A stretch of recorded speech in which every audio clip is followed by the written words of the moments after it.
Good evening. Good evening, Caroline. Thank you for joining us this evening at New Pasture Lane Christian Spiritualist Church in Bridlington. It was a bit chilly today, been very windy, very chilly.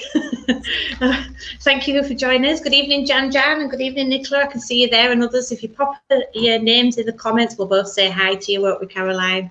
Thank you ever so much for coming. You've got a real treat in this evening, everyone. A real treat, I promise you. Even I'm very excited to ask some of these questions I've got here. so that we can fit everything in, and without further ado, I'll ask you to do the opening prayer, please, and I'll follow with the Lord's Prayer. Thank you, my lovely. Thank you. Dear Lord, Father God, we ask this night for your protection over our lovely island we call the United Kingdom, that unites Wales and Scotland and the United Kingdom, as well as the Northern Ireland. We ask, dear Lord, that you will send your wonderful healing power and energy out to the world so that we can get over this awful pandemic that we've all been living through since last year. I ask for those who are in beds of sickness and those who are recovering from the awful COVID, that they will be able to make a good, strong recovery. And also this night, I ask for my dear friend Ian, who's making his transition to the greater world. Please watch over him and know full well that he did a wonderful job as the Reverend of Watford Church. And once again, I'm very grateful that you allow me to work as a mediator between the earth realm and the higher plane above. Thank you so much for everything that you do for us. And I ask this evening that you watch over us and bring forward the right answers so that everybody here tonight has an uplifting evening and knows full well that every single person here tonight, not just us, but the whole world is important to you.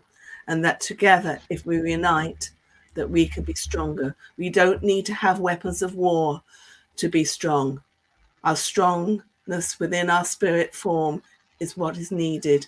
And we know full well that you will always guide us and protect us until the time that we make our transition to the greater world. Thank you. And also please allow me to work to the best of my ability tonight. Thank you so much. Our Father, who art in heaven, hallowed be thy name. Thy kingdom come, thy will be done, on earth as it is in heaven. Give us this day our daily bread, and forgive us our trespasses, as we forgive those who trespass against us. And leave us not within temptation, but deliver us from evil. For thine is the kingdom, the power, and the glory, forever and ever. Amen. Amen. Thank you very much, Caroline. That's lovely of you. Oh, we've got a Facebook user. Let's have a look. That's Jez. Hi, Jez. Hi, Isha Jane. Hi, Pamela. Hi, Sean. We've got them all here tonight. Honestly, this lady is so interested, and I just can't wait. And I met you quite by the chance, which was meant to be. I'm almost certain of it. I'm just going to take that banner off because we're losing. There we are. We can see your lovely hair. We can see your lovely hair. So I think we'll crack straight on there if you don't mind. I'll ask it.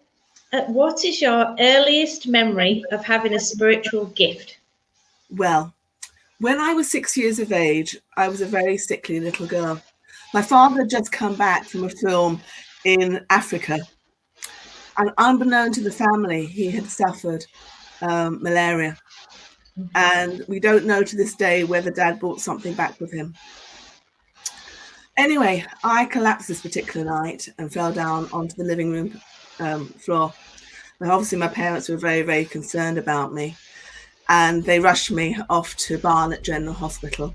Unfortunately, they couldn't wake me up, and I was in a coma. But luckily, thank God for the nurses and doctors, who I say do a brilliant job and deserve to have a bit more than 1% pay rise. But anyway, getting back to the script, they sent me from Barnet General Hospital over to the Hospital for Nervous Diseases in St Pancras. And luckily, thank God, I survived. When I woke up, I said to my grandmother, Nan, they've been praying for me. And I offer my life to Jesus and God and the angels. And my nan said, oh, that's a beautiful thing to say, Caroline. But the main thing at this moment is that you survive. Well, a little while later, I was 8 years of age. And I can remember my father walking through the door. He'd just come in from another film in Africa. We used to do a lot of work in Africa at that time, outside broadcast work for the BBC, and also obviously films wherever he was needed. And I remember saying to my dad, "Dad, don't take your coat off because the phone's going to ring in a minute." The phone rang. And Mum said, "How on earth did Caroline know that the phone was going to ring and would be offering you another job?" Well, Mum got a little bit worried, and she decided it would be a good idea for me to go to a Catholic school, St. Martha's Convent. She thought that would be a very good idea, that the nuns would sort out that spiritual side. You know, we don't really want a strange daughter growing up. Well, as time went on, I was very one of these kids who was forever asking questions. You know, I knew the Bible. I was all forever asking questions. My grandfather, who was a Methodist minister, you know, and answers and such like. And what did Jesus do? And did he like a good party? And you know, was he a healer? And did he walk on the water? And you know. And my grandfather was brilliant. He was always there to answer my questions. He was such a wonderful spiritual man. He really, really was. And of course, then, because my grandfather gave me the answers, I went and asked the priest. And the priest didn't give me the answers. They just said, "Oh, just read the Bible. Just take it as what it says there." And I came back and I remember being in tears saying to my grandfather, "But Granddad, why didn't they answer my questions?" He said, "Oh, you little clever one." He said, "You'll understand when you're older." And so, you know, as life progressed, I was always the old kid out. You know, other kids would be asked to do netball and hockey and rounders, but little old me, because of my eyesight, was always the last. And I particularly, to be honest, I didn't really like gym anyway. I liked inside gym. That was good because it meant that I didn't have to go out there and get wet. But then one day, one of the teachers, Mr. Pearson Hill, I think his name was, he came to me and he said, "Caroline, will you stay behind?" I went, "Oh no, does that mean to say I'm in trouble and I've got to, you know, do detention?" He said, "No." He said, "I want to try an experiment out with you." He said, "Will you do this with me?" He said, "There'll be another young lad who said, I also think that who's very spiritual." He was a very spiritual man. So anyway, that night we sat together, this young lad and myself, and he showed cards with squares and oblongs and wiggly lines and such like. Unfortunately, that didn't work with me. And I went, "Well, this is good." And then he said, "Right, okay, that didn't quite." Well, the other lad, he was brilliant and knew all about the lines and squiggly lines and squares and triangles and such like. And I went, "Okay, so what's the next bit?" And he said, "I'm going to give you some numbers. Don't just say to me it's 87654, but look at the number and tell me if there's any images coming off it, whether there's any colors coming off it, or what you." And I hadn't studied numerology, Reverend Sarah, at all. And I'm giving this information off from these numbers. So he said, "Okay, I'm going to give you my date of birth." So he gave me my date of birth. Now, I think I must have been 15. And thus he said to me, "Okay, I'm giving you my date of birth. Just tell me what you think." And I just looked at the numbers and I was able to tell him his past, future, and where he was. And I said that, in fact, he was going to change jobs and he was going to a college. And he said, "That just proves it. Exactly what I thought." He said, "You are," what's the word? You know, when basically people can see, oh God, what do they call it? They see an image and they can draw it. I can't draw for toffees, to be honest, but they can. Oh yeah, I know what you mean. Person, yeah. So anyway, that was life. I went through lots of experiences in my life, and it was just the most bizarre thing. Where I was needed to be, things happened. I can always, you know, remember going back to the early age. I was being bullied. Oh my gosh. If it wasn't my cousin bullying me, oh, that was a wonderful thing that my cousin decided to do for me. Both my cousins lived on a farm in Cornwall, and my wonderful cousin, I'm not going to say her name, but she decided it was a good idea to lock me in the barn. Oh, no. I could have actually got freaked out by that, and but the most bizarre thing, this very strange sense of calmness, and I must have fallen asleep because I was then basically, it's almost like I went back in time and I could see the milling of the corn and all the wheels going round, and I knew that my auntie and uncle lived at an old watermill, but I saw exactly how it had been like 100 years ago. So of course, my cousin, after a little while, could have been a quarter of an hour, could have been longer, opened the door and said, ha ha ha, weren't you scared? I went, no. She said, what do you mean you weren't scared? I said, I saw the most wonderful people. They were milling corn. She said, oh, don't be ridiculous, your imagination. I went, fine. I said, there's something special about me. And she said, let's not talk about it. Anyway, but then we went off in one and did some camping out in one of the fields. And it was a beautiful starry night, but we suddenly heard this like bang. Anyway, my cousin went off to investigate and left me by myself. As of that. But as it was, I first of all, the initial shock was I felt scared. And then I thought, no, don't feel scared. Just go out and investigate. And this was the most bizarre thing that happened in my life. I looked out and I saw, I know people might believe in angels or aliens, but this man was not of this world. He was literally glowing. He had this aura. There was no lights around. He was literally glowing. And he said, don't be scared of me. He said, what's the problem? I said, I really would like to, I don't like camping and I really want to go back to the farmhouse. So anyway, I managed to get back to the farmhouse and my aunt said, oh, I thought you were camping. I said, yeah, but I don't really like camping and I don't want to do it again. She said, well, where's your cousin? I said, I don't know. She left me. Anyway, within a little while, she turned up and she came indoors and she said, I don't ever want to go camping again. It's horrible. So that was my first experience of tuning into a higher vibration. I still like today think it was a higher form of life. Oh, yeah, yeah. And I still feel very much that they guide us and they protect us. And who knows? Maybe Jesus was an alien. Who knows? Who knows? Wonderful. That's wonderful. Tell us about, I know that your father, Laurie Clarkson, was a sound recordist. Tell us about him. Oh, he was a wonderful man. Obviously, before I was born, my father was in the RAF. He got wounded at Dover when literally he was like lucky, thank God, he was on the top of a block of flats and it got bombed and it literally fell down. He, like a pack of cards, and literally every stitch of clothing he had was taken off, but he survived. But the weird thing was that he told me afterwards that the squadron that he was in the RAF didn't survive. Oh gosh. And then he was moved over to Air Sea Rescue, where he literally was able to get people out of the sea. It didn't matter whether they were English, German, Russian, Polish, or whoever. He got them out of the sea. And as I say, my dad was my hero. If you look at my Facebook page, you'll actually see that gentleman standing right by me is my dad. And, he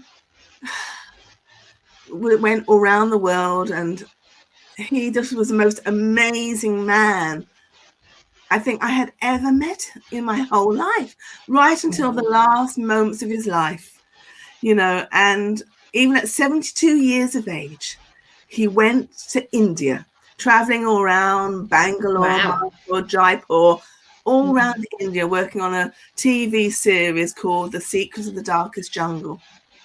And he wasn't a particularly well man and he couldn't eat the food and he wasn't particularly well. But I remember him always telling me the fact that this most amazing man turned up on the set and he gave him details of particular herbs to have and a particular diet to have. And luckily he survived. And I remember looking through pictures and saying to Dad, is this the man who came onto the set? And it was a picture of Sai Baba. And he said, it may well have been Caroline. Yeah. Anyway, before he went to India, we did a little experiment, and I said, Dad, don't think about this, but I'm going to try something. Because at that particular moment in time, when Dad was traveling to India, I was actually studying to become a yoga teacher. That was another area that brought me into it. And I said, Dad, I will send you'll send something to me, image in my mind, and I'll write it down. Yeah. When Dad came back from the TV series, he said, okay, have you got the image? And I went, yes, Dad, I have. I said, it's a tiger cub by a swimming pool. A tiger cub by a swimming pool. Tiger cubs don't live by a swimming pool, do they? And then he showed me the video of the tiger cub buying the swimming pool. Really? And honest to God, he hadn't told me this before he went. Wow. Gosh. So there was real synchronicity there, absolutely. Absolutely there was. So what was it like growing up in the film business, living near the Emi Studios? Fantastic. I can imagine. But awful at the same time. It really, when Mum and Dad were working, and we had lots of nice times together, and you know, sitting with Dad when they were filming the Pathfinders was lovely, and walking around the sets, and even working for a time for a friend of my mum's called Royce Skeggs, who owned Hammer Productions. It was quite interesting. And working on the House of Hammer TV series was wonderful, working for the script header, Anthony Reed, because I had a chance of reading all the scripts. So somebody with a vivid imagination, that was absolutely wonderful. You know, and I was just so fortunate because I can remember going to see Star Wars for the first time. I was at college at the time studying secretarial studies, and I just made my mind up from then I was going to be part of that film. So it was like I had a little script. I worked it out that the next film wouldn't be able to go into Pinewood Studios, that it would come to EMI. Yeah. And that Carrie Fisher's stand-in wouldn't be able to be her stand-in on The Empire Strikes Back because she'd be working on Superman. Yeah. And everything fitted into place. It was almost like I knew beforehand it was going to happen. Yeah. So one day I get a call from my agent asking me if I wanted to try out to be Carrie Fisher's stand-in. Well, I had to keep really, really calm. I couldn't say, well, I already know the information. I know what's going to happen. My mum would like basically train me beforehand, like stay very calm when they call you. Oh no, this is going to happen, but you've got to stay calm. So they asked me questions like, how fast can you run? I said, I can do EMI Studios from my house in 3 minutes. I said, I'm almost the same height as Carrie Fisher. I think there was literally about half an inch between us. And because nobody else lived in Boreham Wood, I got the role. Wow. And although if you look on IDMB, it probably states that there was another stand-in for Carrie. But to be honest with you, there were actually 3 stand-ins because I had to go back to college to finish off my secretarial studies. But needless to say, I was actually asked to come back to do a shot because Carrie had gone back to Los Angeles. I think it was Los Angeles where she was working. And at that particular moment in time, they didn't have enough money to actually bring back all the artists. So they asked if I would do this long shot, and it's that particular. And everyone's going to check it out now, aren't you? Yeah, I'm going to. It's where Harrison Ford as Han Solo is turned into, I think it's kryptonite or that piece of metal, you know. And Carrie turns around, and I'd been practicing her voice, and when she turns around to him and says, "I love you, Han." And whether it was my voice or not, I don't know. It could well have been Carrie's, but needless to say, that long distance shot with Peter Mayhew as Chewbacca and Harrison Ford as Han Solo is me. Ah, well, there you go. Fantastic. So that leads me on to what famous people have you met? Oh, geez. I mean, you know, growing up in the film studios and from an early age, I used to be my mum's runner, so I would like go to the shops for the artists, And I would go to the post office and just run errands and take scripts down to any amendments down to the editing rooms and such like. So, gosh, thinking right back to who have I met? I met,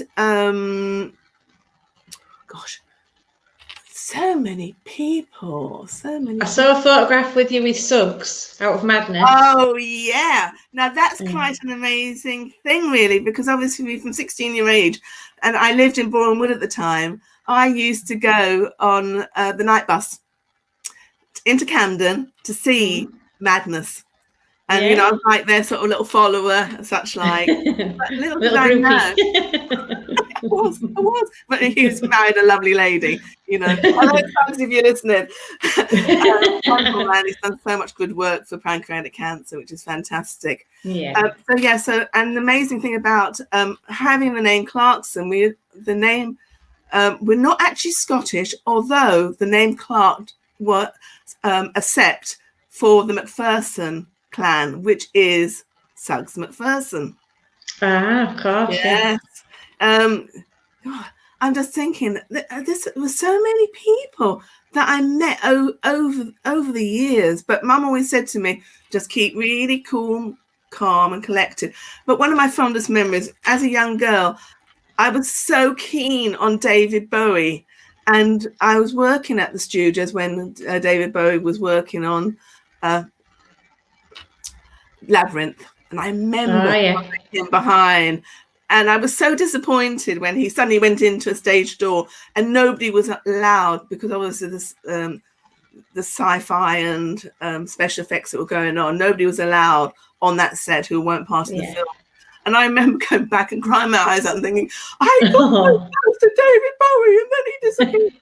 And it's really sweet because Royce Kegg's secretary, she arranged for me that night to meet David Bowie. Oh, really? Fantastic.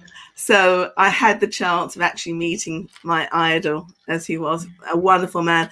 But, you know, I've met Paul McCartney, that was an absolute, and Linda McCartney as well, because they were filming and rehearsing. Well, don't actually film. Yeah, they did do a bit of filming at my studios, but they were doing rehearsing. And I sneaked on to watch their concert, and it was lovely. And I was only 16, but I was invited back a few years later to actually do a reading for Paul McCartney and Linda McCartney, which was out of this world, you know. Well, who gets the chance to do a reading for Paul McCartney? Well, indeed. What was I going to say? I'm just going to tweak that. That's it. What major incidents brought you into spiritualism and made you want to decide to train? To be a medium? It had to be the fact of having so many unusual things happening in my life. You know, the most bizarre thing was after I had studied at the Spiritual Association in Great Britain, I had given up on spiritualism for quite a while. And then the most bizarre thing happened. I was working in London and I just moved to Luton, and somehow or other I got on the wrong train that night. Instead of getting off at Luton, I don't know how it happened that it must have been through from some King's Cross, St Pancras, and instead of landing in Luton, I ended up in Leagrave, and it was a Thursday night. And I thought, well, okay, fine. Well, it's going to be a little while. Maybe I should phone my partner, because we weren't married in those days, and ask him to call me and to bring me home. Well, I couldn't get a good reception, and I just wandered about, and I found Leagrave Church. Bizarre, talk about kismet. And they were having a church service that night. So I called my husband and I said, oh dear, do you think that I could go to this service? And he said, yeah, fine, I'll pick you up after it. And he did. And that led on to me being with Cynthia Barwell for quite a little while, until the wonderful spiritual medium who trained Philip Kinsella, the gentleman who has written wonderful books on aliens over the years. And there were so many of us. And there was Dane Clark, who then went on to work in the show in Las Vegas called Le Rêve. and we were all together. It was the most bizarre, wonderful time.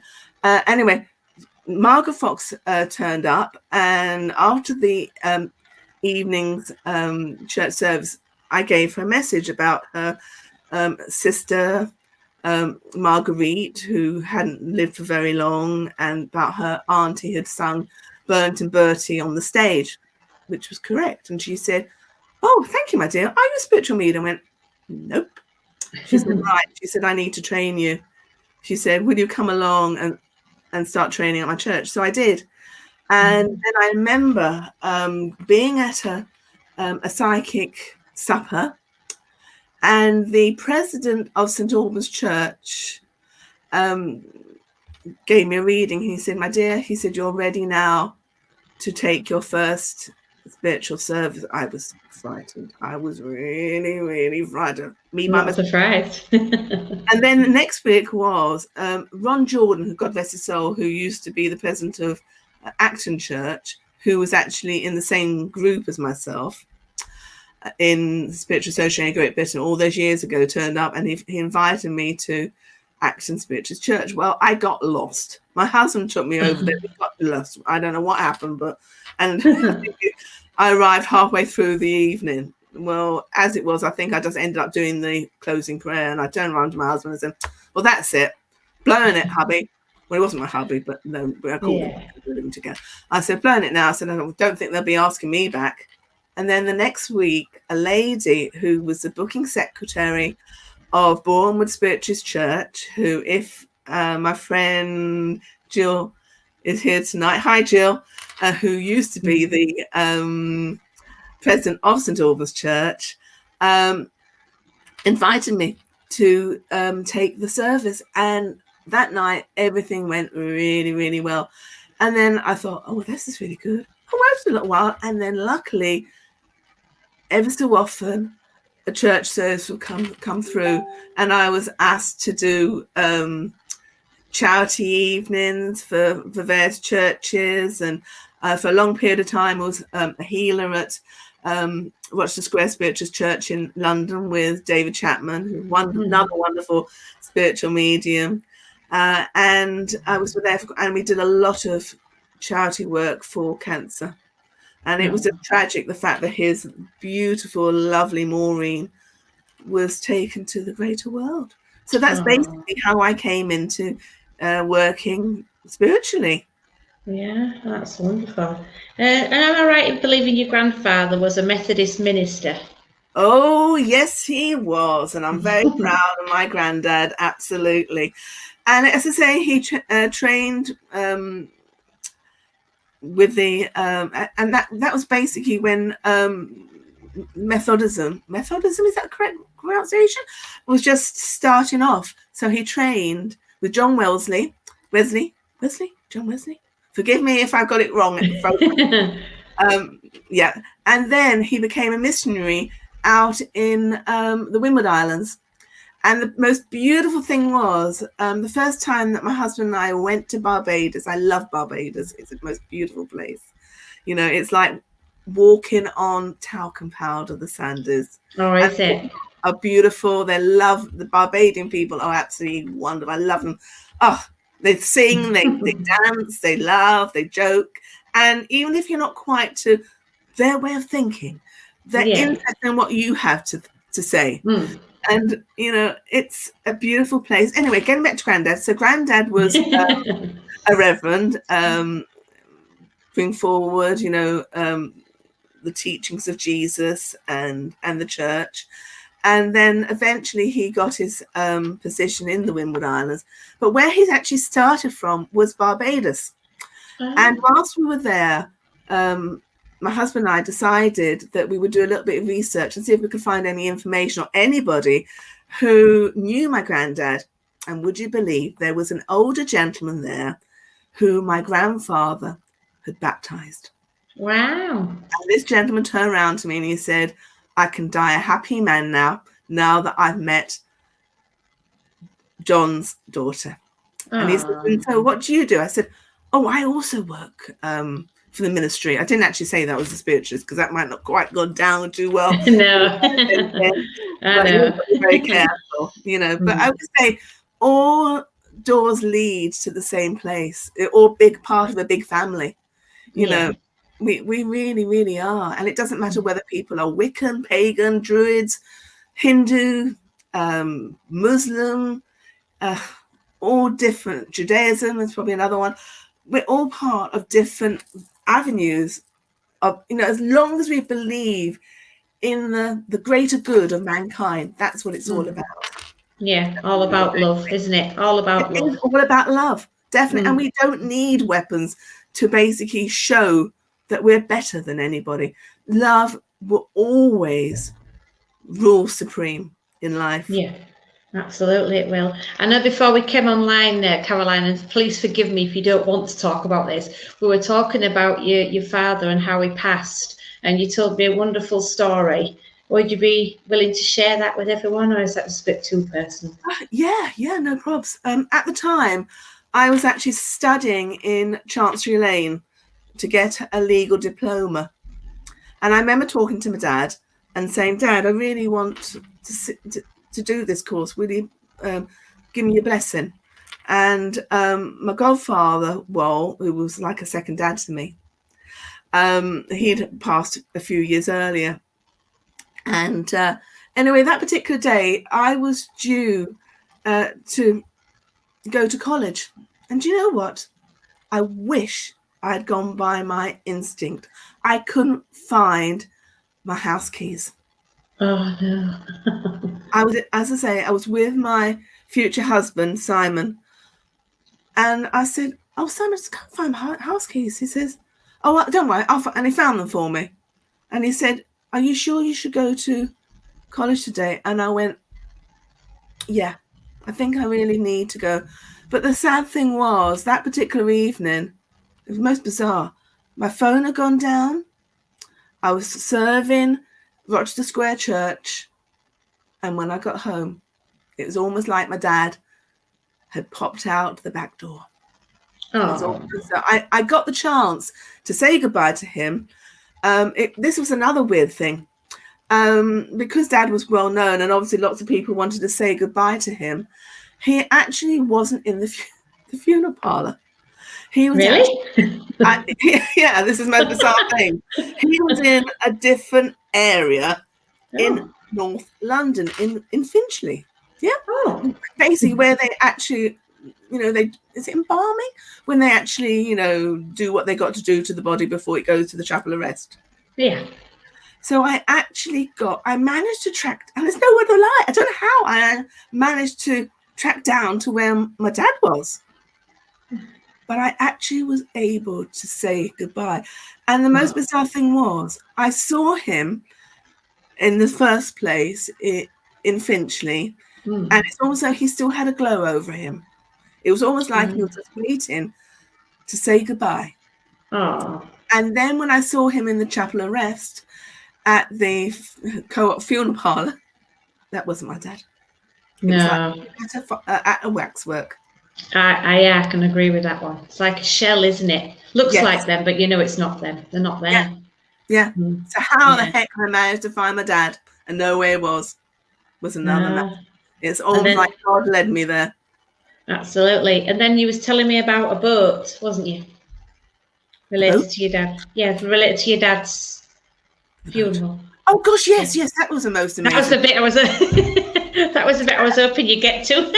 Oh right, no, this is bizarre. I know, and if Talek, Tony Jameson is listening to you in tonight, or if you see this at a later stage, I still have got to say a big thank you to you. I mean, I was not chasing, as in chasing, amorously, but I really wanted. This was my image I had in my mind to actually be able to scatter my mum and dad's ashes from a sailing ship. And I knew that this could happen. So anyway, I turned up at various events where the dolmen were and kept on speaking to Talek, saying, Talek, can you help me? And he said, yeah, I can. There's no problem at all. Yeah, but tonight we're having the concert, aren't we? And we had Caroline. I went, yes. And then eventually he said, right, he said, I need you, if I'm to help you with this, I need you to do something. I've got something very important for you to do. I don't know how you're going to do it, but I need you to get down. I think it was Penzance or somewhere in Cornwall. And he said, I need you to get down there and to see me, and we'll arrange it. I went, okay. And then I'm thinking, getting back and thinking, how the heck am I going to get? I can't get down to Cornwall in one day. This is ridiculous. And then I thought, there is a way of doing it. So I went down to Glastonbury, stayed in Glastonbury overnight, and the next day I made my journey. But it was like, oh my God, talk about God makes challenges in your life to challenge you, to make sure that you're up for it. Yeah. And it was a storm. It was absolutely lashing it down with the thunder and lightning and the rain lashing on my little Mini. But you know what? I was literally about a couple of hours late, but I managed to get there. And Talent said, well done. He said, to be honest with you, he said, a lot more other people have harder tasks to do than the one you had to go from Glastonbury down to where we are. But he said, yeah, I will help you. And bless his heart, he did. And he set up and sent me a letter asking me, did I want to go on to the Pelican? And the Pelican is the most beautiful sailing ship. Now, having the surname, as you'll see, from Clarkson Drake, yes. Whether we're connected to Sir Francis Drake, I do not know, to be honest with you. But I do get involved with pirate shenanigans and pilot parlays. I've seen that. Lady Drake and I'm called Captain Drake.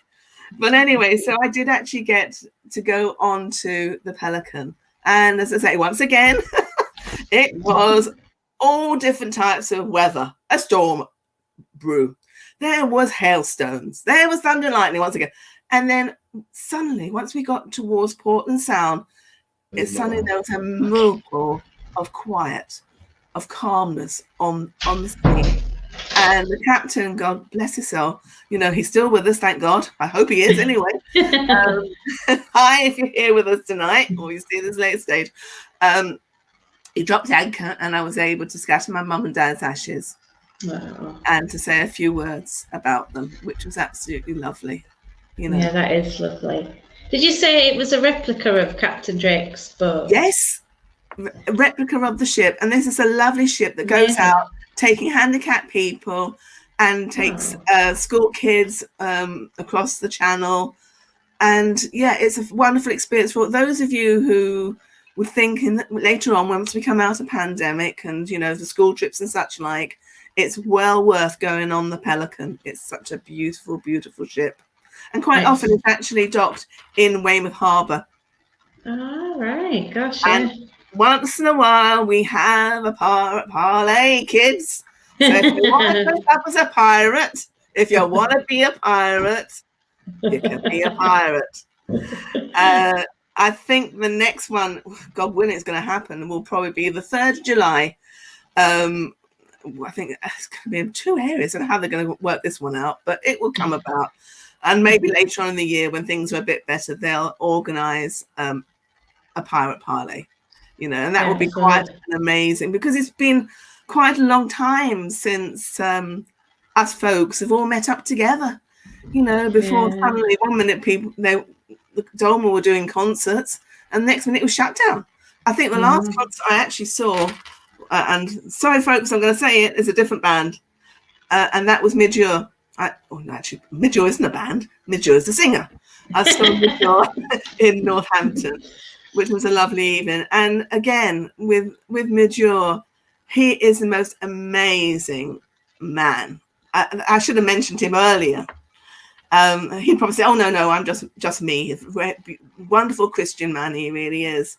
Oh. And as I say, when I was actually in the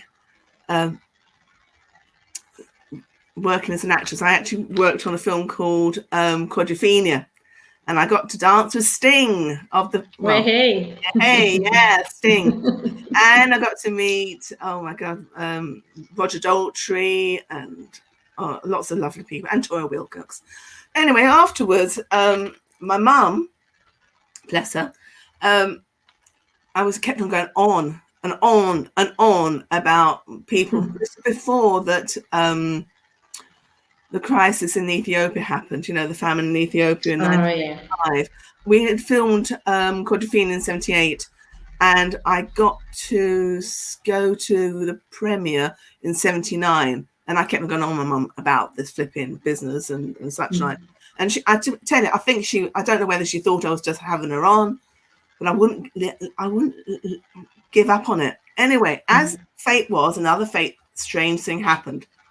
A friend of hers, because mum was working at the studios, Harry Ben, who God bless his soul, has gone to the greater world now, who was a producer, he needed to set up another film in America, so he couldn't go to the premiere of Quadrophenia.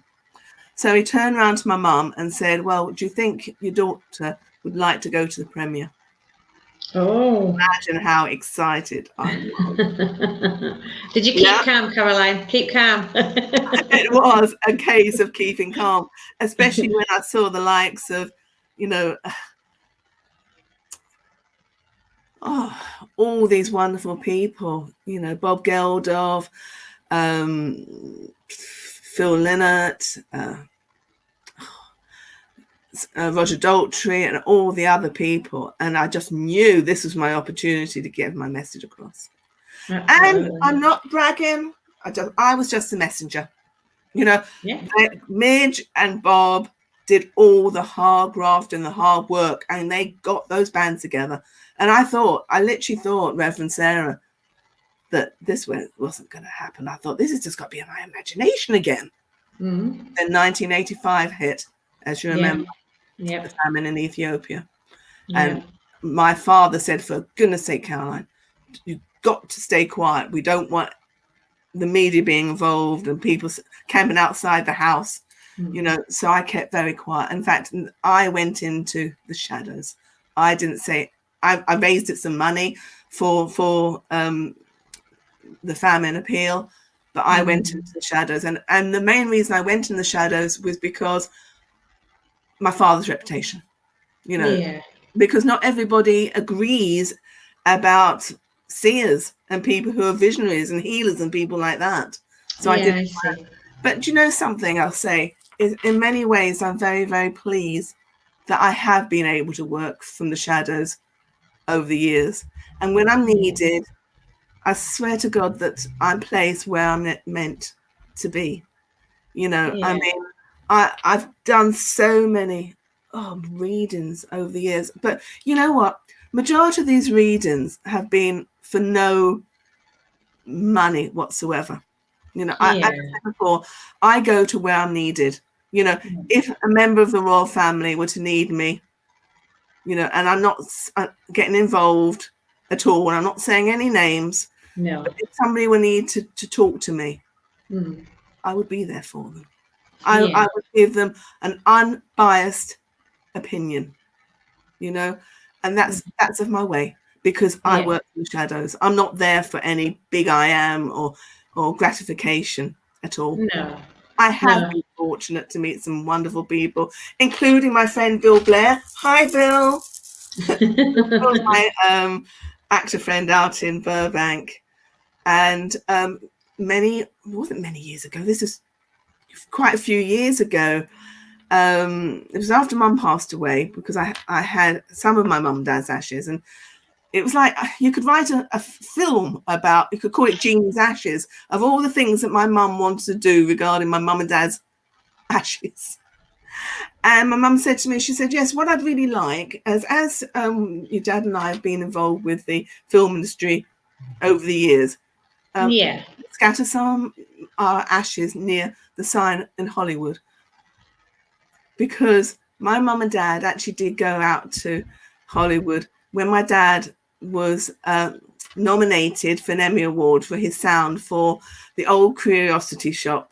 And so they had a wonderful time out in Los Angeles. So it made sense that some of the... So anyway, getting back to Bill. So Bill, I only had a little tiny container, which had to be tested. And I was able to scatter some. Bill helped me to scatter some of the ashes near that Hollywood sign. Oh, really? But most amazing thing, couple of most amazing things happened. In Los Angeles, in Hollywood, they have, like, they call the Hollywood Christian Church, where a lot of the artists go. Yeah. And the gentleman who actually played Freddie, and there's no word of a lie, folks, I'm not lying, I wouldn't lie to you. The original role of Freddie Mercury did not go to the original artist. It went to the gentleman who played iRobot. I think it was iRobot, the TV series. And I remember meeting him and saying, I think that you should apply for this role. But he said to me, oh, no, it's going to go to somebody else. Never doubt anything in life. No. Because he got the role. Yeah. And then there was another day. I went down to a particular hotel called, what's it called? A major hotel in Hollywood. And I was there and they were saying to me, oh, if you could meet anybody in this world, who would you like to meet? And I went, oh my gosh, Hugh Jackman. I'd really like. And anybody else? I went, oh, Robert Downey Jr. That would be quite a nice idea. And I did actually get a chance to meet Hugh Jackman. And that was before Hugh Jackman was about to work on the film The Greatest Showman. And I saw him coming down the stairs and I went, oh my gosh, it's Hugh Jackman. And he went, oh my gosh, who are you, my dear? I said, oh, I'm just Caroline Clarkson Drake and I'm a healer and I'm a spiritual medium. And he said, I'd like to have a chat with you. I went, oh dear. He said, no, really, I would. I said, I'm not going up to your room. He said, no, my wife is there. You're quite safe for me, dear. So, I said, right. I said, you've just had an operation, a serious operation. I said, but you're not going to do what you did before. You're not going to do again. And I said, and I touched my nose. And he said, yes, I've just had an operation on my nose for cancer. Oh, wow. And he said to me, do you think I'm safe? I said, yeah, you're going to start the film and it's going to be great. And I said, it's a bit like a tightrope of, a circus, and you're going to be there and you've got the top hat on and such like. And I said, it's going to be better than Barham. I said, my mum didn't like Barham. She walked out on the music. He said, you shouldn't really be saying that to me. I went, no, I know. What did you do? Anyway, so the weird thing was, I had actually by that time flown back to England. And the week later, he'd started The Greatest Showman. And then he went on to, a little while later, the Graham Norton show. And he said, would you believe? He said, start rehearsals. Think I'm fine. He didn't say that. I'd said that it was fine, by the way. And he said, no, I'm bleeding. And I went, oh my gosh. But anyway, I said, well, it turned out fine. And look at him now. He'll do another great film. He's done, that although it didn't get actually award per se as an Oscar, it's a classic film, The Greatest Showman, and that was incredible. But I didn't tell you how I got to Hollywood, did I? No. Right. Okay. Now, going back to the fact that back in my youth, when I was 18, I worked on Star Wars, a Carrie Fisher stand-in. Yeah. Anyway, this particular year, I was working as a normal job, working for the National House Building Council. And a friend of mine heard on the news that they were wanting people to do signings, anybody who was involved with the Star Wars films to come and do signings. And she dared me. She said, okay, Carol, if you were, why don't you go and offer your services? Well, it was over a bank holiday and I got to raise some money for children's charity by doing some signings over 3 days. So I was very fortunate to sit next to Uri Geller, which was quite, and I'm not joking, he has the most hot hands I have ever noticed in the whole of my life.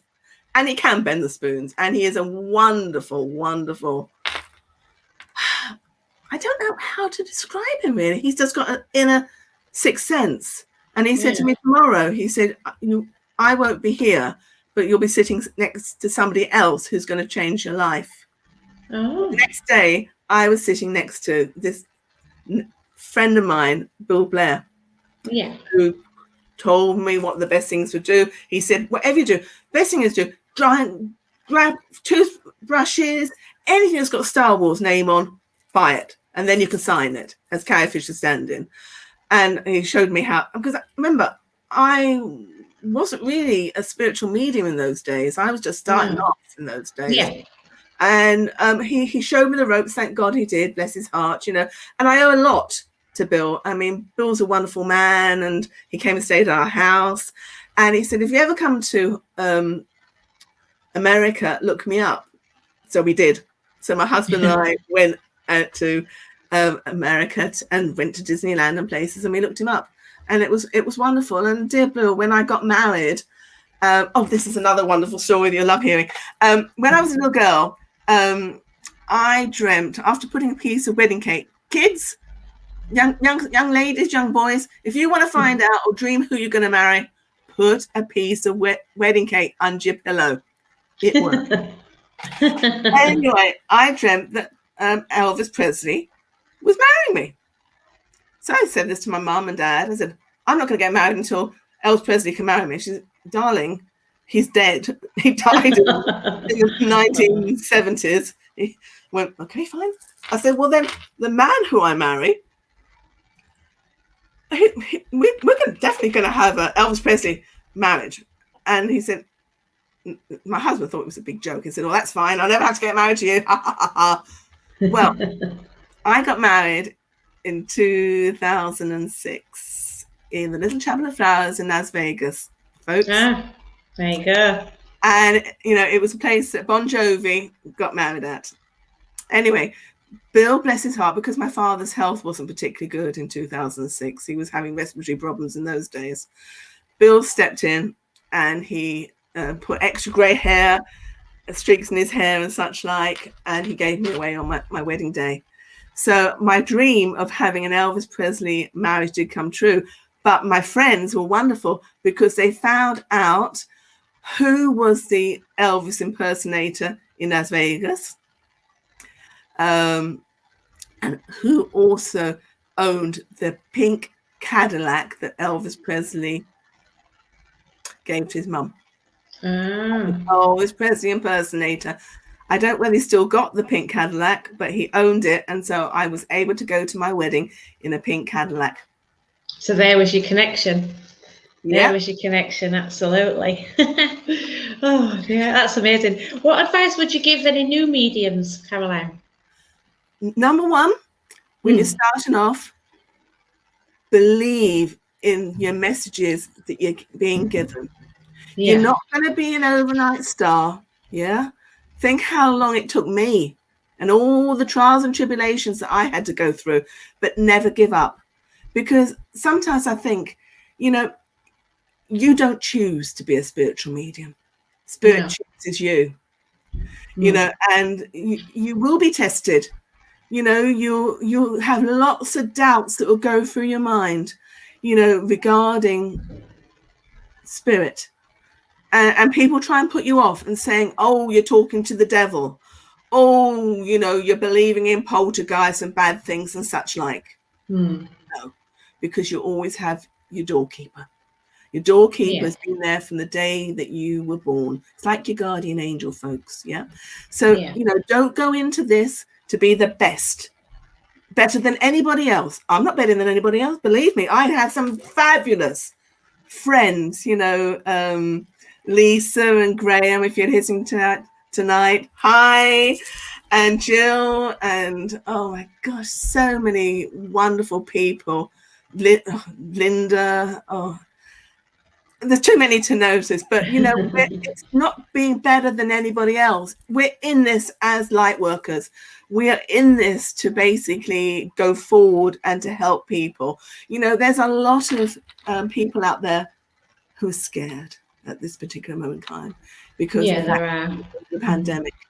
And, you know, it's not basic in saying, oh, I will get rid of all demons. I never say that. I never say that. You know, and those people who do, I don't quite understand why they do. There are people who have got psychological problems and need help. Yeah. Yeah. But I would say to newcomers, you know, most important thing that is even more important, and there is something that's even more important than visionaries and clairvoyance and clairaudience and clairsentience, they're healers. These are the people who live their lives 24/7, who put their lives on the line to help other people. Yeah.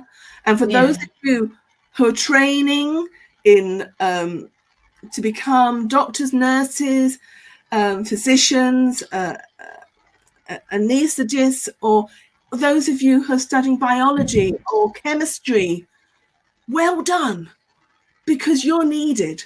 Yeah. I'm just me. I'm just me, you know. And what I'm saying is, or for you youngsters who are starting off in your spiritual lives, never give up. Always believe that you are there for those who need you, because you might one day save somebody's life. You know, I always remember the night that I was actually working mediumistically in Rochester Square Spiritual Church. And there was a young lady who came into the church and she was absolutely dripping wet. We were doing our message. We were working as a group all together. But somehow I had this sneaking, strange feeling that I had to go to this young girl. Her hair was dripping.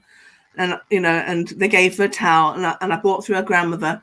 And I said, I need to take you into the outside room. I said, forgive me, I'm going to have a chat with this young lady because she needs my help. Spirit told me she had taken an overdose. Oh gosh. We literally had very little time to get her to the hospital.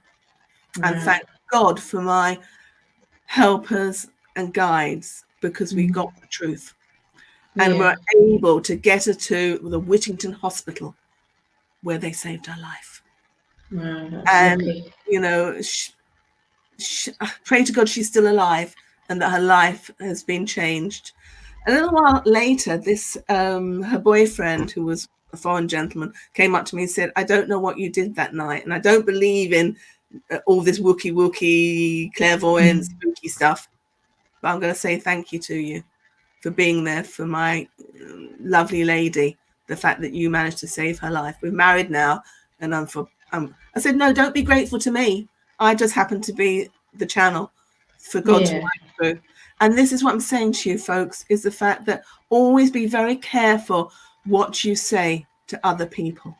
You know, your words on Facebook may not basically mean anything to you. You may be trying to put a point across, but your words may frighten somebody who may basically take their life.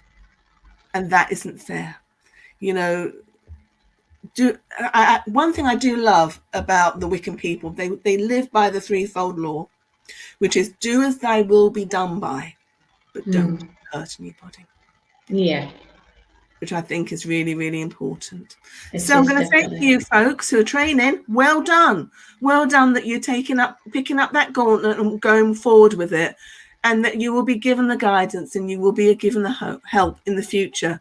You know, even us mediums, us ambassadors to spirit, as to say, we are quite often offload to other folks who are in spiritual life. You know, you may see a really happy, jokey, loving, caring type of female, but you won't see that other side of me when I can be really, really upset and tear my hair out. And I won't let anybody, only those who are very close to me, like Jill and a few other people, will I actually let them see that other side. Yeah. But I totally understand that we never stop learning. You know, there are always new things for us to learn. There are, but you're right about being careful with your words, because words, they're just so hard to take back out of your head, aren't they, when someone said them, you know, and they can be very damning and very hard to deal with for people, I know. Yeah. Well, a lovely evening, Caroline. I knew you'd be a real interesting lady. I really did. And I mean, I've had the pleasure of watching you work as a medium, and you are amazing. Thank you. How can people get in touch with you on Facebook if they would like a reading, or if they want to follow you? How can they get in touch with you? Well, I do have my own Facebook page, which is called Absolutely Spiritual Readings. I do astronumerology charts for people. I don't do that many because it takes too long to do, but because I put my heart and soul into it, but I can do those. I don't charge a fortune for them. What I've charged in the past is £45, so, but I don't do them all the time, and don't worry, folks. Yes, the tax office know how much I earned last year, which was £200. Okay. But yeah, if Caroline is ever on a meeting and you come across her on a medium meeting, she is absolutely fabulous. Thank you so much for your time this evening. You've been an absolute pleasure and a delight, and you've never took that smile off your face, and I thank you very much for that. Thank you, Sarah. Bless your heart. But I just want last remark. I'm going to say, we all cast spells. It's called spelling. Think on that word. Yeah, absolutely. Could you do a closing prayer for us, please, Caroline? Thank you. And then I'll have to whiz around the Hoover before Harry gets home tonight. No, I'm not dirty. It's just I need to do some hoovering. Okay. All right. Dear Lord, Father God, thank you so much for this lovely evening that we've all shared here tonight. I hope everybody who has seen this evening has really enjoyed it as much as I have and enjoyed my life. It's been a pleasure and honor that you allowed me to come this far. And I pray that everybody will realize that they are truly loved. And even those who have seen their loved ones go to the greater world through this awful pandemic, that they will realize that their loved ones are only a thought away. So I ask this night that this loving energy goes out into the world, so that where there is darkness, there may be light, and where there's maybe misunderstanding, there may be understanding, and where there's hatred, there may be love. And I thank you from the bottom of my heart for allowing me to work once again mediumistically. Thank you. Amen. Amen. Lord, keep us safe this night, secure from all our fears. May angels guard us while we sleep, till morning light appears. Yes. Amen. Thank you again, Caroline. It's been fantastic. I hope that you'll try and join us on Sunday, because Reverend Adrian Dobson and I are going to do our very first live service from our new church, and we're doing a Mothering Sunday service. So I hope you'll join us. I've got everything crossed because it'll be our very first one. And we'll be, thank you, we'll be online about 11 o'clock on Sunday. I think we're going to be on a little bit early just to give everybody a whiz around the church with the camera, so they can have a little tour around, because we haven't been able to open properly to the public yet. So, but we are looking forward to it, come what may. I'm sure they'll help us. Bless. They certainly will. They never stop helping us. No, that's right, they don't. And I think, even when you've got the jitters and you've got the butterflies in your tummy, I've spoken to artists in the past, and it wouldn't be normal not to have those jittery butterflies. That's true. That's true. It's when you haven't got them, that's the problem. Absolutely. I know where you're going with that one. Well, thank you again. You've been an absolute pleasure. Thank you, everybody, for joining us. And don't forget to look Caroline up, because she's a superstar, bless her, and she's a fantastic medium. Good night and God bless. Thank you ever so much. God bless. Thank you very much, my darling. And You're God welcome, bless everybody who's here tonight. God bless you. As a time traveler later on.